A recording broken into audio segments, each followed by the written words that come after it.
Morning students, आज का हमारा टॉपिक है प्रकाशिक सक्रियता या प्रकाशिक घूर्णन। ओके, प्रकृति में कुछ ऐसे विशिष्ट पदार्थ हैं जिनसे यदि समतल ध्रुवित प्रकाश गुजरे तो इसका ध्रुवण तल पूर्व स्थिति से के सापेक्ष क्या हो जाता है, घूम जाता है। ओके, तो प्रकाश संचरण की दिशा के परितः ध्रुवण तल के घूर्णन की घटना क्या कहलाती है, प्रकाशिक सक्रियता या ध्रुवण घूर्णकता कहलाती है। ओके, इसको हम एक चित्र से भी देख सकते हैं।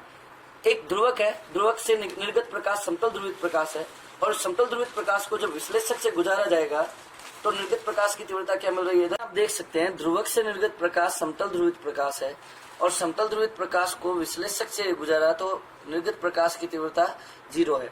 अभी ध्रुवक और विश्लेषक को क्रॉसित व्यवस्था में रखा है, क्रॉसित व्यवस्था में रखा है, इसीलिए निर्गत प्रकाश की तीव्रता 0 प्राप्त हो रही है। लेकिन यदि हम ध्रुवक और विश्लेषक के बीच एक विशिष्ट पदार्थ की पट्टिका रख दें, ओके, जैसे क्वार्ट्ज की, ओके, क्वार्ट्ज की पट्टिका रख दें, तो क्वार्ट्ज से निर्गत प्रकाश का ध्रुवण तल घूम जाएगा और उसकी वजह से निर्गत प्रकाश, विश्लेषक से निर्गत प्रकाश की तीव्रता 0 नहीं मिलेगी।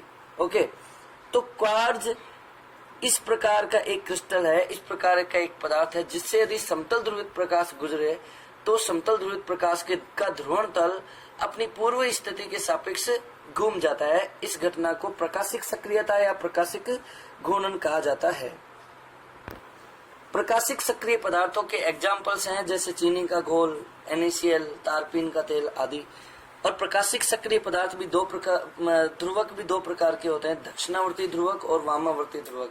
दक्षिणावर्ती ध्रुवक के एग्जाम्पल चीनी, quartz, D glucose, quartz R right side.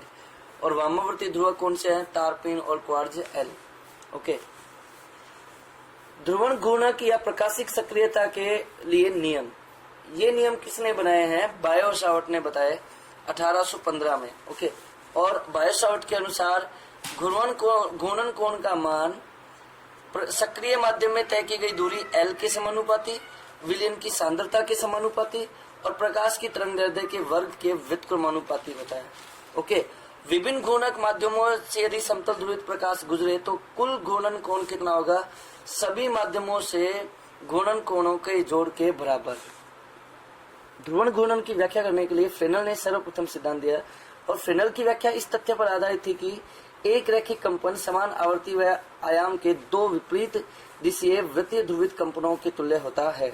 Okay, और जब कोई समतल ध्रुवित प्रकाश तरंग किसी द्विअपवर्तक क्रिस्टल से के प्रकाशिक अक्ष की दिशा में प्रवेश करता है तो यह दो कंपनों में विभक्त हो जाता है। एक कंपन दक्षिणावर्ती होता है और दूसरा कंपन वामावर्ती होता है और इनके वेग अलग अलग होते हैं, इसलिए इनके बीच क्या उत्पन्न हो जाता है, कलांतर उत्पन्न हो जाता है। ओके, किसी ध्रुवण अघूर्णक में दोनों वृत्तीय ध्रुवित तरंगों में तरंगें एक ही वेग से चलती है, इसलिए घूर्णन नहीं होता, जबकि ध्रुवण घूर्णक पदार्थों में तरंगों का वेग अलग अलग होता है, इसलिए घूर्णन हो जाता है। ओके, दक्षिणावर्ती ध्रुवण घूर्णक में दक्षिणावर्ती वेग अधिक होता है और वामावर्ती वेग कम होता है। वामावर्ती घूर्णक में वामावर्ती वेग कम होता है, वामावर्ती वेग प्रकाश का ज्यादा होता है और दक्षिणावर्ती वेग प्रकाश का कम होता है। इस टॉपिक देखते हैं विशिष्ट घूर्णन। घूर्णक पदार्थ में प्रकाशिक सक्रियता का मापक एक नियतांक होता है और इसे हम क्या कहते हैं, विशिष्ट घूर्णन कहते हैं।